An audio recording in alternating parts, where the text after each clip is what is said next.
Overdrive is everywhere, including SportsCenter with Jay Onrait. It's Harvey's Hot Takes with the host of Overdrive, Bryan Hayes. Bryan, I was fortunate enough to watch you guys on Overdrive on Monday. It's such a terrific show. You were talking about Josh Allen and that epic comeback that he led to lead the Bills over the Ravens on Sunday Night Football. This is my favorite stat, maybe of the entire Week 1, Bryan. Josh Allen's 251 yards in the fourth quarter, more yards than 21 other quarterbacks threw in their entire Week 1 game. That's incredible. Is there any doubt in your mind, Bryan Hayes, that Josh Allen is the best player in the National Football League right now? Well, I think the door is still open in terms of playoff performances for Patrick Mahomes, right? We can get to that where Mahomes, is in his career and his legacy and what he's managed to do. But in terms of the regular season, Josh Allen is the most dominant player. He's the most entertaining player in the game. He's a one-man show. That stat that you just threw out there, I'll go over the top of that one because I love that stat, but I will basically use a portion of that and throw in my own stat. He had 251 yards passing and 2 rushing touchdowns in the fourth quarter.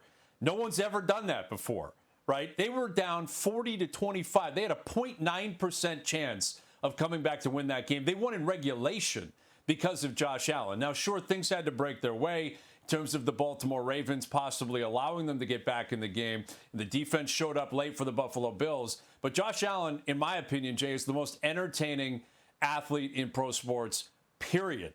I'm not just talking football. I'm not just talking quarterbacks. I'm including Connor McDavid in that conversation. I'm including Nathan McKinnon. I'm including Shea Gilgeous-Alexander, Caitlin Clark, Alcaraz, Sinner, Sabalenka. I could go on and on and on. Lamar Jackson, he is the best bang for your buck in terms of pure entertainment in pro sports today because he's a one-man show and he can literally do it all with his arms, with his legs. He creates comebacks. He creates just incredible highlights every single time he's on the field. And it looks as if he's perfecting the position every single year. So you asked me out of the gate, is he the best player in football? In the regular season, I'm going to say yes. Is he the most important player in football? I'm absolutely going to say yes because Buffalo's a really good team, but I think there are more weapons on Baltimore. I think there's a better coaching staff in Kansas City. Josh Allen is a one-man show, right? They got talent in Buffalo, but they've got number 17. So if he can continue this into the playoffs, go on a playoff run, get to the Super Bowl, win the Super Bowl, like I predicted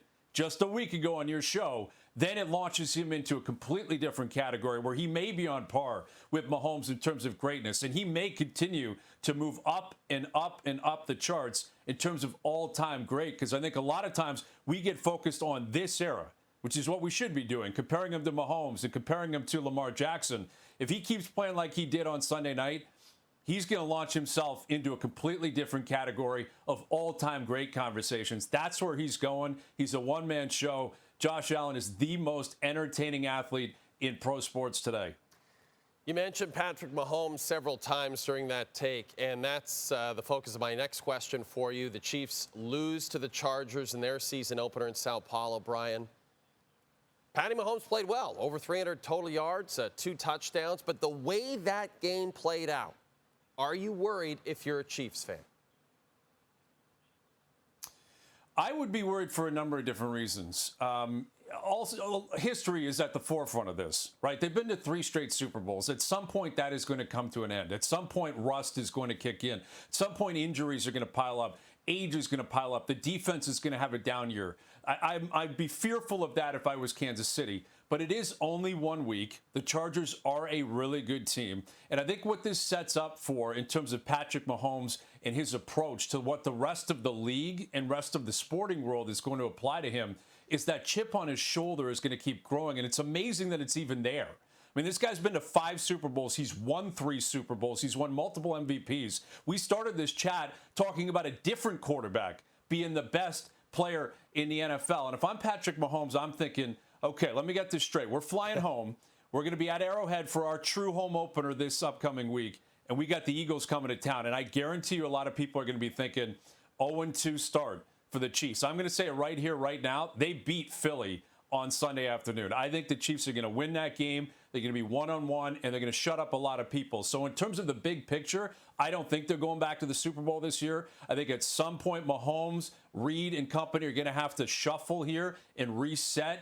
But he's following in the same lineage that Tom Brady followed in throughout his career, where he just kept finding different reasons for people to doubt him, get the chip on his shoulder to continue to grow, and prove people wrong, which is incredible because all Brady did was win. All Mahomes does is win, and the rest of the world keeps waiting for him to lose. So in terms of the big picture, to answer your original question, I do think this is going to be a down year or a reset year for the Kansas City Chiefs. But this weekend against Philly, I'm not betting against Patrick Mahomes. And then there's Aaron Rodgers. What a performance on Sunday against the New York Jets. 250-plus yards, 4 touchdowns. You know Rodgers well. You followed him for years. You're a Packer fan. He's throwing shade at the Jets. He's got his swagger back. Do you believe that Aaron Rodgers turned back the clock Sunday? And do you believe that he can lead the Steelers to the playoffs? I do believe he turned back the clock on Sunday. Now, he did do it against the Jets, right? But that's not exactly a clock. That's not Big Ben. You know what I mean? Like, that's not an impressive clock.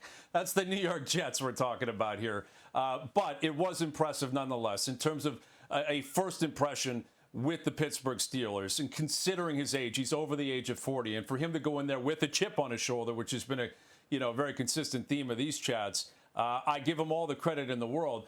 I also think the bar is very low in Pittsburgh in terms of quarterbacking, and I absolutely believe he will exceed whatever expectations Russell Wilson left, or Justin Fields, or Kenny Pickett, or Ben Roethlisberger when he couldn't move the last 3 or 4 years of his career. He's going to be better than all those guys. So really the story of Sunday for the Steelers was that was not a Pittsburgh Steeler defense. That was not good enough, and it was Rodgers that found a way to save them. I believe Mike Tomlin and the Steelers defense will recalibrate. I do believe they will turn into a top 5 or top 10 defensive unit in the NFL this season. And if that happens, again, the bar doesn't have to be that high for Rodgers. He just has to be good. You don't have to be great. You just have to be good. You can't throw away opportunities. If he's good, Tomlin does what Tomlin does. The Steelers defense does what I believe it will do. I think the Steelers are going to make the playoffs, and I think it's going to be an incredible story. And I think Aaron Rodgers is going to be right at the forefront of everything, and you know he loves that. He's going to take full advantage. Yeah, I will say this, and all due respect to Mason Rudolph, this is a lot more entertaining to follow this Pittsburgh Steelers team with I was going to say Brett Favre at the helm. See, I'm thinking about vintage Packer quarterbacks, Hazy. I'm going to throw them all in here. Bart Starr's getting in. Bryan Hayes, he's everywhere. Overdrive's everywhere. This has been Harvey's Hot Takes. Hot Takes is presented by Harvey's. This fall, add crispy jalapenos and ghost pepper sauce to your Harvey's Angus burger and poutine. Now that's smoking hot. Harvey's, it's a beautiful thing.